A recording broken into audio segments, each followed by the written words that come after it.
1 Pedro capítulo 4, lá no finalzinho da Bíblia. O propósito dessa carta que Pedro escreve para a igreja é para encorajar a igreja que foi perseguida e foi dispersa nos 4 cantos, na Capadócia, na Frígida, ou seja, a igreja de Cristo sofreu perseguição, e por ter sofrido perseguição, toda a igreja se dispersou. Por quê? Porque a igreja, ou os cristãos, de madrugada, quando estava sendo atacado, perseguido, eles tinham que pegar seus filhos, o que podia pegar, e se mandar para onde tinha seguro, para onde eles estavam seguros. E Pedro, quando ele escreve essa carta com o intuito, ou a intenção de aliviar o desespero daquele povo. O coração de Pedro, por olhar aquela igreja sendo perseguida, porque é muito fácil, talvez o pastor passar perseguição, mas muitas das vezes não sabe que o membro não tem essa fé. Sim ou não? Os obreiros podem sentar também.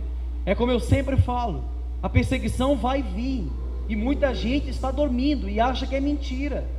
Eu digo para vocês uma coisa, eu estava lendo no escritório hoje, que todos os reis que foram levantados até hoje, todos eles foram constituídos por Deus, sendo para bem, sendo para mal, todos eles foram constituídos por Deus. Lembra que a gente pregou semana retrasada que Nabucodonosor era um rei que era usado por Deus, mas não foi usado para santificar o povo, foi usado para quê? Para oprimir, para afligir.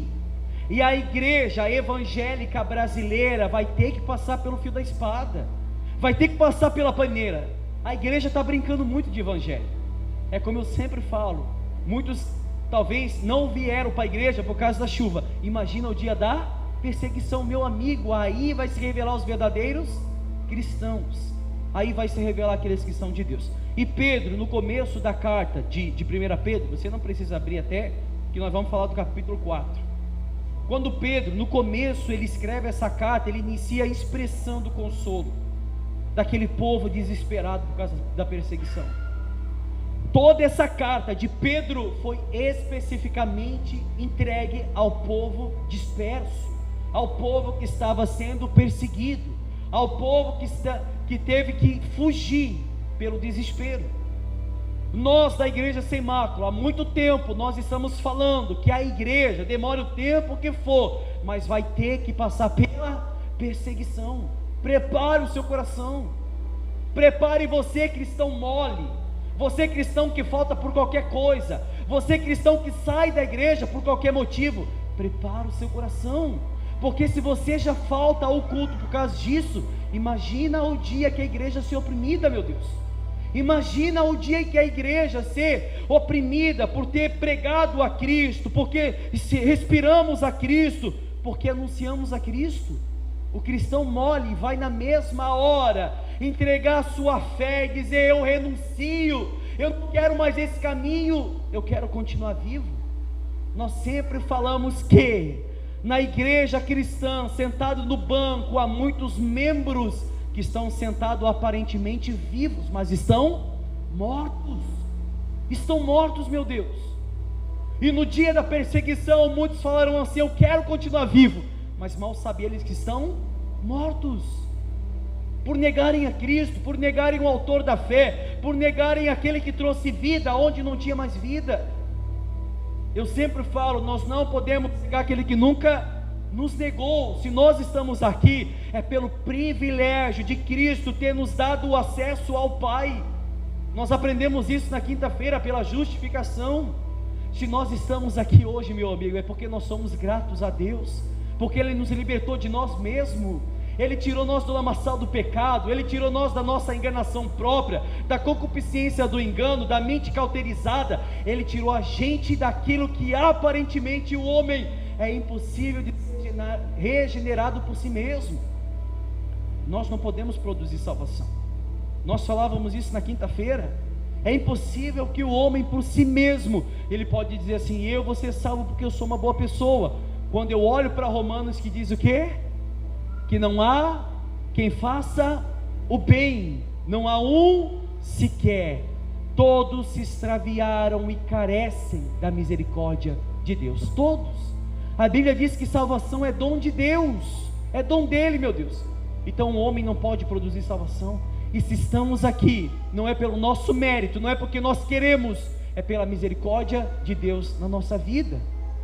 E por isso que Pedro, quando escreve essa carta, ele mostra a supremacia de Cristo, ele mostra a excelência de Cristo na vida daquele povo, porque ele fala: foi Cristo que resgatou vocês, nós não podemos desistir agora.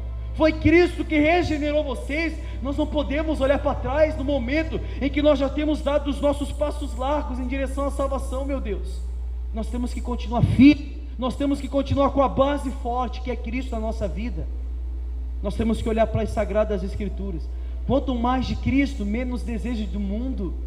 Quanto mais da palavra, menos vontade o cristão tem de pecar. Um cristão que peca com facilidade, ele não tem nada de evangelho dentro dele, nada. É como, eu estava conversando com um amigo meu, o Jefferson, lá do Rio de Janeiro. Ele sempre acompanha nossas pregações, um homem muito de Deus, posso afirmar isso para vocês. E ele me fez uma pergunta e disse assim: como é que o cristão ele é convencido do pecado? De que maneira que nós temos que pregar? Ele abriu a minha mente nessa parte. De que maneira que o pastor tem que pregar ao ponto do cristão ele se convencer dos seus pecados? Eu não posso convencer vocês, eu não posso usar de todo o poder, de toda a falácia que eu posso ter da palavra de Deus e converter vocês, meu amigo, não. O privilégio que eu tenho é de pregar a verdade para vocês. Agora, de tirar o poder do pecado, convém o Espírito Santo fazer isso. Por isso que a santificação é obra do Espírito Santo, é Ele que convence do pecado. E qual é o momento que o Espírito Santo vai convencer eu do pecado? É o momento que eu não vou mais ter desejo pelo mundo. É como o John Wesley falou, e eu falei isso aqui esses dias atrás. John Wesley falou assim: eu tenho poder de levar um cavalo até os ribeiros de água, mas é impossível que eu faça o cavalo beber daquelas águas, impossível. Eu tenho toda a autoridade para passar a palavra para vocês, mas é impossível que eu consiga colocar ela dentro do coração de vocês, impossível. Por isso que Jesus falou: homens de coração servis, até quando vocês endurecerão o coração de vocês contra o Espírito Santo? Até quando vocês vão rejeitar o Espírito Santo? Até quando, meu Deus? Como que eu rejeito o Espírito Santo? Quando a palavra está sendo pregada, mas a palavra não entra. Por isso que os dois discípulos em caminho de Emaús, no primeira instância da caminhada deles, eles rejeitaram a palavra. Jesus estava falando, o coração deles estava ardendo, o coração deles estava fumegando, porque a palavra estava sendo pregada, mas até o momento os olhos deles estavam como que fechados.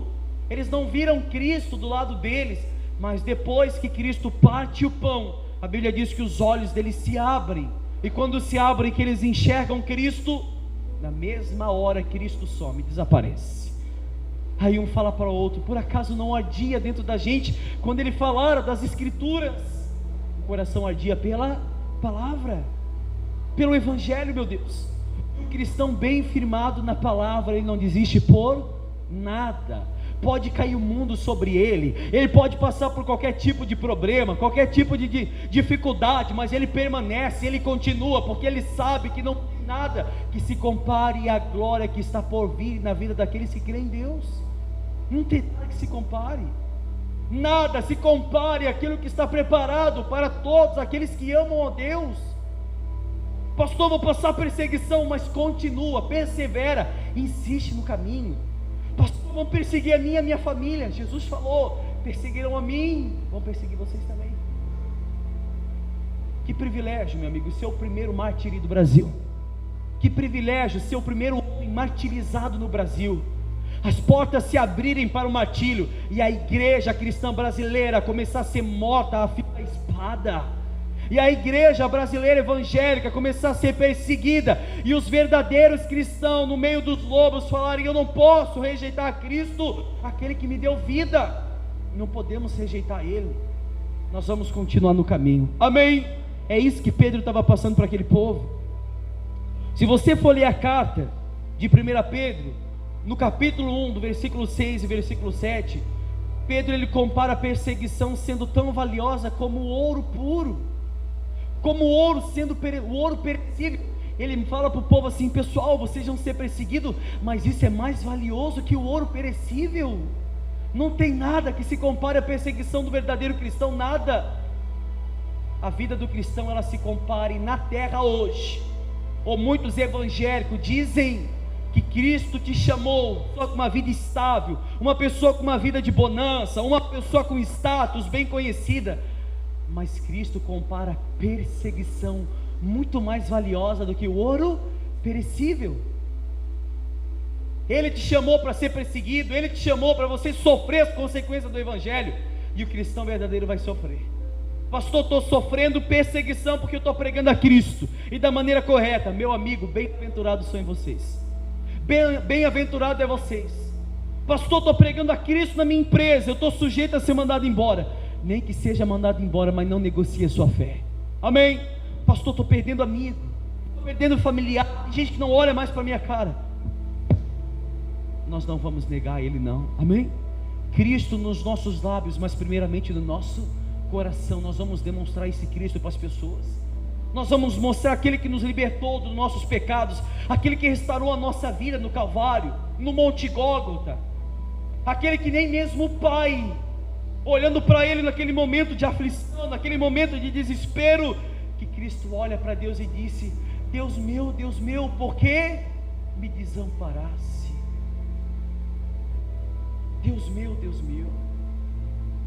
momento de aflição, momento de desespero, momento em que Cristo, Ele paga o preço dos nossos pecados, o sangue escorrendo no rosto de Cristo, e cada gota caindo pelos eleitos, e cada gota que estava sendo derramada pelos eleitos, estava valendo a pena, valia a pena, meu Deus, porque Ele sabia que muitos iriam permanecer, muitos iriam aguentar firme, iriam olhar até o último dia e dizer: valeu a pena ter servido a Cristo, mesmo ter padecido tanto, mesmo ter talvez sido caluniado, mesmo ter sido talvez entregado ao sinédrio, mas valeu a pena cada minuto da minha caminhada com Cristo.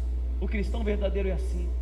O cristão verdadeiro, meu amigo, não se compare ao cristão de hoje em dia.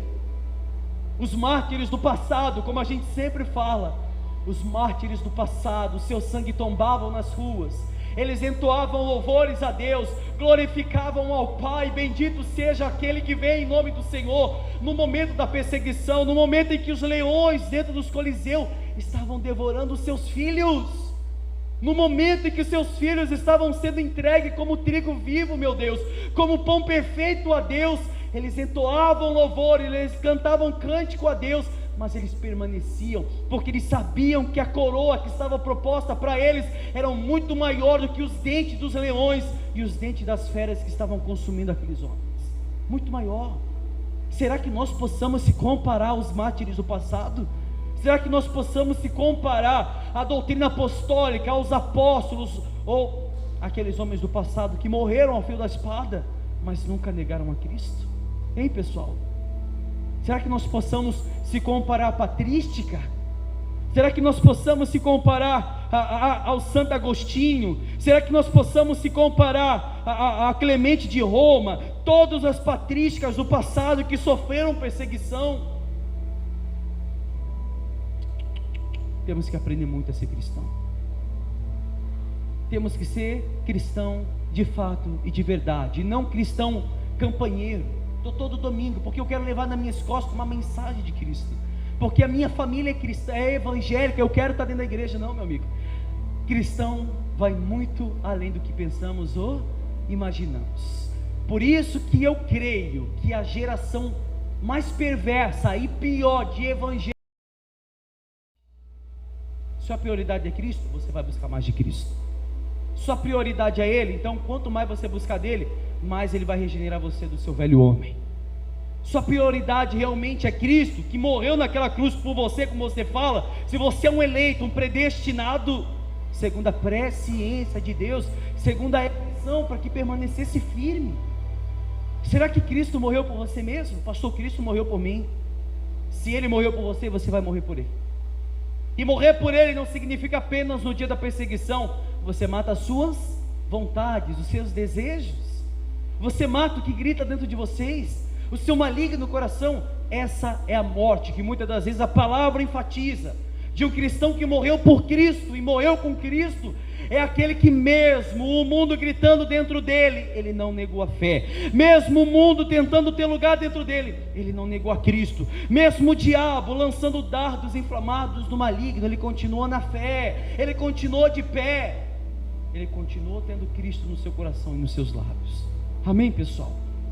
Nós temos que aprender a ser cristão de fato e de verdade. O propósito da carta de Pedro à igreja é pela igreja dispersa. Se você ler do livro de Atos em diante, você só vai ver perseguição. Você só vai ver perseguição na vida do povo de Deus. Hoje não acontece mais. Todos acharam, gente? Ó o cabeçalho. O sofrermos por Cristo é o quê? Privilégio glorioso. Só pelo título eu poderia fazer uma pregação. O sofrermos por Cristo é um privilégio glorioso. Sofrer por Cristo, ah, que glorioso. A gente falava quinta-feira, domingo passado, como é que é o cristão hoje em dia? Passa um problema, Deus não é comigo. Passa uma dificuldade, Deus se esqueceu de mim. Cadê Deus nessa hora? Será que Ele não vê o que eu estou passando? Se você pudesse ver uma imagem da crucificação de Cristo, você pensaria 2 vezes antes de blasfemar com seus lábios.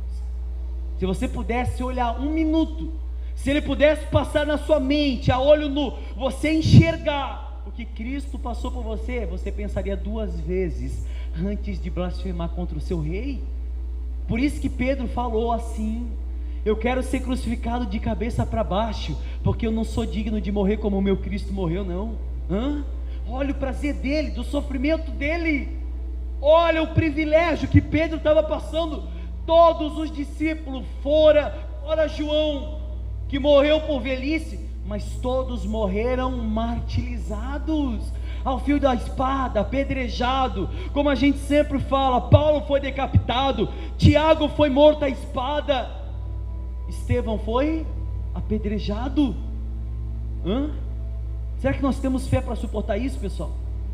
A Bíblia diz assim: será que se Cristo voltasse hoje, Ele encontraria fé sobre a terra? Será que se Jesus voltasse agora, Ele encontraria fé no nosso meio? Ou só encontraria murmuração, blasfêmia, palavra de baixo escalão? Será que Ele encontraria dúvida? Será que Ele encontraria mentira? Será que se Cristo voltasse hoje, Ele encontraria a gente preparado? Será, pessoal? Prova a fé de vocês. Faça como Paulo falou: provai-vos nisso, para ver se vocês estão na fé, ou se é que já não estão reprovados. Se é que já não estão reprovados. 4:12 diz assim: o sofrermos por Cristo é privilégio glorioso. Amados, não estranheis fogo ardente que surge no meio de vós, destinado a provar-vos, como se alguma coisa extraordinária vos estivessem acontecendo. Pelo contrário, alegrai-vos na medida em que sois coparticipante do sofrimento de Cristo, para que também na revelação da sua glória vos alegreis exultando. Se pelo nome de Cristo sois injuriados ou perseguidos, bem-aventurados sois, porque sobre vós repousa o Espírito da glória de quem? De Deus. Sobre vós, o Espírito Santo, Ele habita dentro de vocês. No momento em que vocês passardes por qualquer aflição, por qualquer perseguição, alegrai-vos. Bem-aventurados sois vocês, ou bem-aventurado, mais que felizes são vocês, porque dentro de vocês repousa o Espírito de vida. Por isso que Pedro está falando para aquela igreja: amados, vocês não têm que estranhar quando vocês estão sendo provados por um fogo ardente. Deus vai colocar a gente à prova. Cristo vai provar a nossa fé, para ver se a gente permanece na fé ou não. E quando a gente ser provado, pessoal, por isso que Ele mesmo fala: é motivo de grande alegria quando nós passarmos por várias provações, por várias tentações, por várias perseguições. Quem que se alegra, meu Deus? Eu serei hipócrita de falar para vocês que eu me alegro no momento da minha aflição.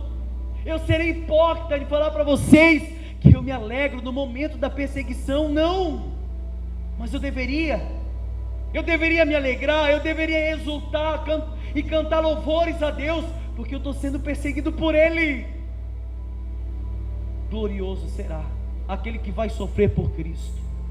Oh, glorioso será aqueles que sofrerão ardentemente no dia da prova, no dia em que Cristo colocar vocês à prova, no dia em que Cristo colocar vocês, como diz a palavra de Deus, não estão sendo provados na fé. E os pecadores, pastor, serão provados no deslize, vão colocar os seus pés nos lugares escorregadios, para que vocês se deslizam no tempo oportuno. Não podemos trocar ele por um prato de lentilha, não podemos trocar ele pelas moedas de prata, assim como Judas trocou o nosso Cristo. Judas, ele reconheceu que ele foi traidor, e pior, dentro da igreja, muitos traem a Cristo e continuam com uma máscara na frente dos seus olhos. Sim ou não? Judas, quando recebe aquelas moedas, ele faz o quê? Meu Deus, eu imagino ele pensando nisso. Eu troquei aquele que nunca me trocaria, eu troquei o Cristo, aquele que me trouxe vida, aquele que eu pude colocar a minha cabeça no seu ombro, aquele que eu pude comer no seu prato. Judas na mesma hora jogou as moedas sobre aqueles homens e saiu correndo e fez o quê? Se enforcou. Ele reconheceu o que ele fez contra Cristo. E dentro da igreja, pessoas traem Cristo todo dia e não reconhecem os seus pecados. Não reconhece. Infelizmente está sendo assim. Vamos continuar aqui. Versículo 15. Não sofra, porém, nenhum de vós como assassino, ou ladrão, ou malfeitor, ou como quem se intromete em negócios de outrem, ou negócios alheios. Mas se sofrer como cristão, não se envergonhe disso, antes glorifique quem?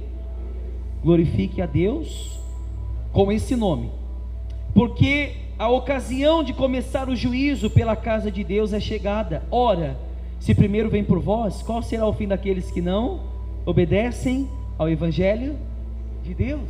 Olha a pergunta que ele faz. Eu vou fazer uma pergunta para vocês. Vai começar por onde o juízo? Pela casa de Deus. Vai começar pela gente. Nós seremos primeiramente julgados. Aí Pedro fala assim: se vai começar pela casa de Deus, aonde vai ser o fim daqueles que desobedecem ao Evangelho? Para você ver que Deus não aceita tudo de todos. Se o juízo vai começar pela casa de Deus, imagine aqueles que desobedecem o Evangelho. Meu amigo, por isso que Pedro fala para a igreja: vocês não têm que sofrer por ser malfeitores, por ser ladrões, por vocês deverem, não, vocês não podem sofrer dessa maneira. Vocês têm que sofrer pelo nome de Cristo. Pastor, eu estou sofrendo porque eu estou devendo e tem gente me ameaçando. Não é isso que ele está falando não, meu irmão. Pastor, eu estou dentro da igreja e tem gente que está me ameaçando porque eu estou devendo, e eu já falei que eu vou pagar, eu sou cristão, para ele ter pena. Não é desse jeito que ele está falando não. É sofrer por Cristo, sofrer pelo Evangelho.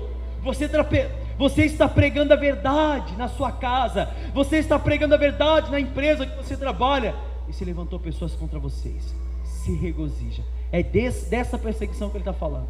Não é por ser um mau caráter, um imoral, não, ele está falando pela perseguição do Evangelho. E se vai começar pela casa de Deus, meu amigo, eu imagino como vai ser o dia do juízo para aqueles que desobedecem o Evangelho. Vamos continuar aqui. 18, né?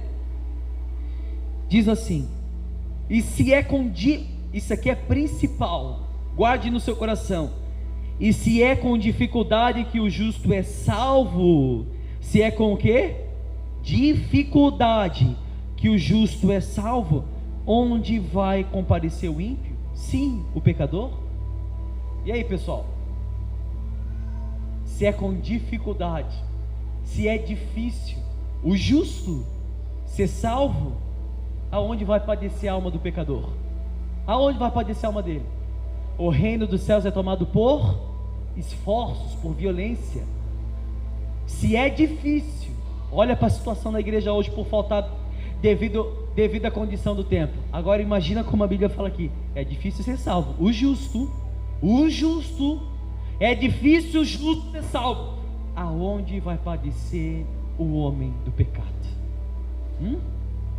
É mole, gente. A gente olhando a palavra da verdade e a gente vendo a situação que um cristão, que um mundano, comparando um cristão com um mundano, um justo com o ímpio, um que ama a palavra contra aqueles que blasfemam contra o evangelho, aonde vai padecer a alma desse homem?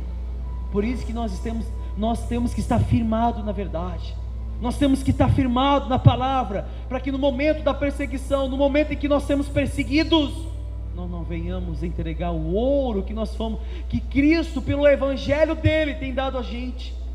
O ouro que foi provado no fogo, o ouro puro que foi provado no fogo. Mas por que ouro puro? Porque nós vamos ser provados abaixo de paulada. Nós vamos ser provados pelo fogo. É assim que o ouro puro é provado. E será mesmo que se a gente for provado, meu amigo, nós vamos continuar? Será mesmo? Será que se eu provar, eu sendo homem mortal, se eu provar vocês vão continuar na fé? Se eu provar vocês, obreiros, será que vocês vão continuar na fé? E aí? Vocês têm que olhar por esse lado. A gente nessa vida, nesse mundo, nós estamos aqui de passagem. Nós somos forasteiros de Cristo, forasteiros, peregrinos de Cristo. O mundo não faz parte da nossa vida.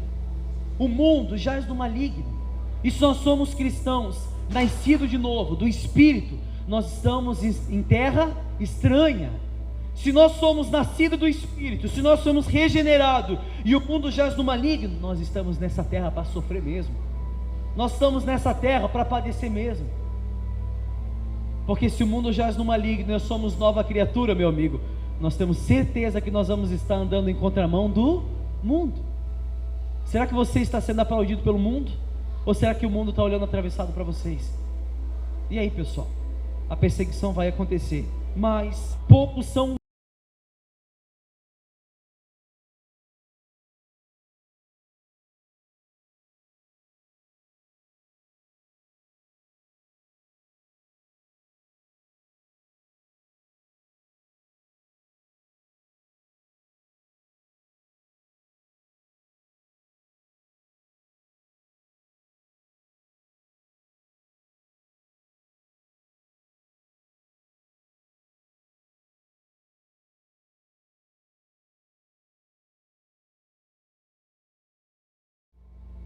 Segundo Timóteo 3:10. Paulo elogia Timóteo por sua firmeza e o exorta a permanecer leal à verdade. Olha só, presta atenção por gentileza. Tu, porém, tens seguido de perto o meu ensino, procedimento, propósito, fé, longanimidade, amor, perseverança, as minhas perseguições, os meus sofrimentos, quais me aconteceram em Antioquia, Icônio e Listra, que variadas perseguições tenho suportado. De todas, entretanto, me livrou o Senhor. Ora, todos quanto querem viver piedosamente em Cristo Jesus serão aplaudidos. Não é aplaudidos? Todos que querem viver uma vida piedosamente em Cristo Jesus serão perseguidos. Olha o que a palavra está falando. Paulo fala para Timóteo: Timóteo, continua na fé. Quando Paulo elogia Timóteo e exorta para que ele continue na verdade, Paulo está falando assim: Timóteo, olha para a minha vida, olha quantas perseguições eu tenho sofrido, olha o sofrimento que eu tenho passado por Cristo, mas todas elas Cristo tem me livrado. Continua na fé, Timóteo, porque todos que querem viver uma vida piedosa constituem homem perseguido, vão ser perseguidos. Se você não está sendo perseguido, está faltando vida piedosa, está faltando vida de oração, está faltando vida fervorosa, está faltando o seu jejum de quebrantamento, o jejum que mata a carne, meu Deus, que a gente não vê mais hoje em dia. Se você não está sendo perseguido, que cristão que somos a gente? Talvez a gente está sendo aplaudido pelo mundo, e a gente acha que nós estamos sendo amigos de Deus, quando eu olho para a palavra da verdade, que aqueles que querem ser amigos do mundo, constituem-se inimigo de Deus, de Deus.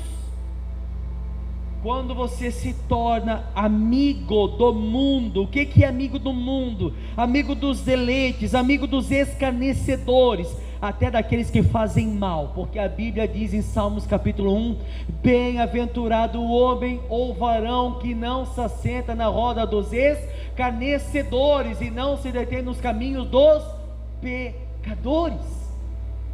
Se o seu amigo fiel, leal, é alguém que é blasfemo, alguém que murmura contra o Evangelho, que fala mal do Evangelho, meu amigo, você está sendo inimigo de Deus. A Bíblia mesmo fala isso. A nossa amizade tem que ser com aqueles que amam e praticam a palavra da verdade. Pastor, mas como a gente vai conseguir essas pessoas para Cristo? Pregando, mostrando testemunho, sim ou não?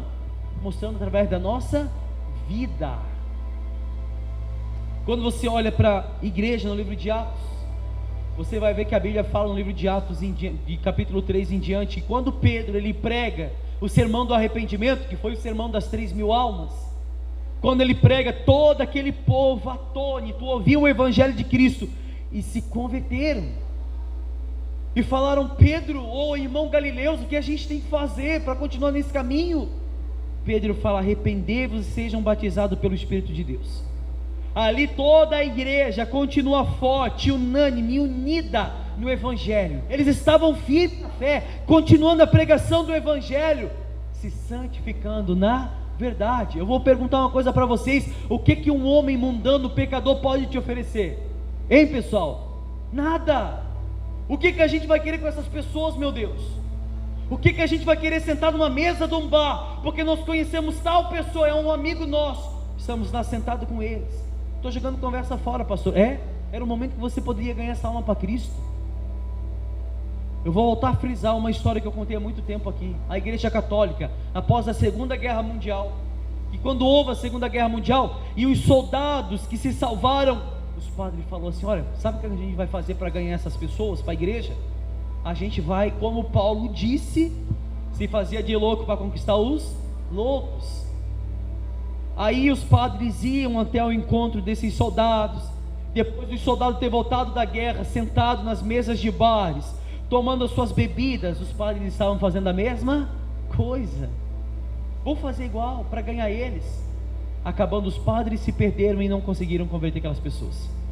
Estavam sendo co-participantes do mundo. Cristão que é cristão de verdade, quando a Bíblia diz que ele é santo, ele é separado. Ele é separado.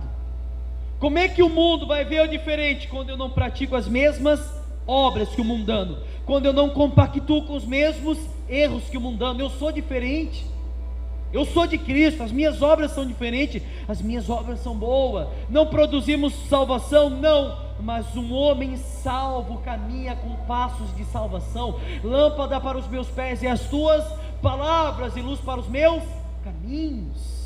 O caminho que ele trilha é voltado para o Evangelho, os passos que ele caminha é voltado para a palavra, meu Deus, para a palavra. Aqueles que querem ter uma vida piedosa, pode ter certeza que vão ser perseguidos. Perseguido como? Como eu sempre falo, aonde você for pregar Cristo, aonde perseguir vocês. Amém, pessoal? Versículo 13: mas os homens perversos, 2:13, mas os homens perversos e impostores irão de mal a pior, enganando e sendo enganados. Enganando e sendo enganados. Infelizmente, os detratores, os homens avarentos, lascívios, acham que, como diz o ditado, que o mundo é dos espertos, mas o céu não é deles não. Quem que são os espertos? Aqueles homens que tentam ganhar em cima dos outros. Quem que são os espertos que o mundo enfatiza? Aquele que quer ganhar à custa, meu amigo, traindo o seu amigo, traindo o seu próximo, porque ele precisa de dinheiro, ele quer ver dinheiro na vida dele, e ele acaba passando por cima de todo mundo. Esse é um detrator, esse é um homem que engana, mas vai ser enganado. Esse é um homem que está indo de mal a pior. Ele pode estar ganhando nessa terra, mas no último dia ele vai perder, vai ser julgado. No último dia ele vai ser condenado. A própria palavra de Deus fala isso.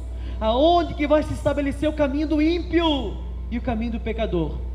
Se já para o justo é difícil ser salvo, aonde vai padecer a alma do pecador? Guarde isso no seu coração, guarde isso dentro de você. Pastor, está sendo difícil para ser salvo. E vai ser difícil mesmo, vai ser difícil. Coloque numa balança. Lembra que a gente pregou semana retrasada? Hein, pessoal? Coloque as suas obras numa balança. Ele pesou vocês, ele tem pesado vocês. Qual que é o peso que está sendo mais elevado? É o pecado ou é a santificação? É o pecado ou que você está mais alimentando dentro de vocês? Infelizmente, se for o povo da igreja hoje ser talvez medido pela balança, meu amigo, talvez o que vai se elevar mais é o homem da iniquidade, o homem do pecado. Infelizmente. Diz assim: a fim de que ninguém se inquiete com estas tribulações, porque vós mesmos sabeis que estamos designados para isso. Pois quando ainda estávamos conosco, predíssemos que íamos ser afligidos. Tem Bíblia que diz perseguidos, o que de fato aconteceu, e é do vosso conhecimento. Ele está falando que quando Cristo estava no meio deles, Cristo falou: vocês vão ser perseguidos. Cristo falou: vocês querem caminhar comigo? Vocês vão ser perseguidos.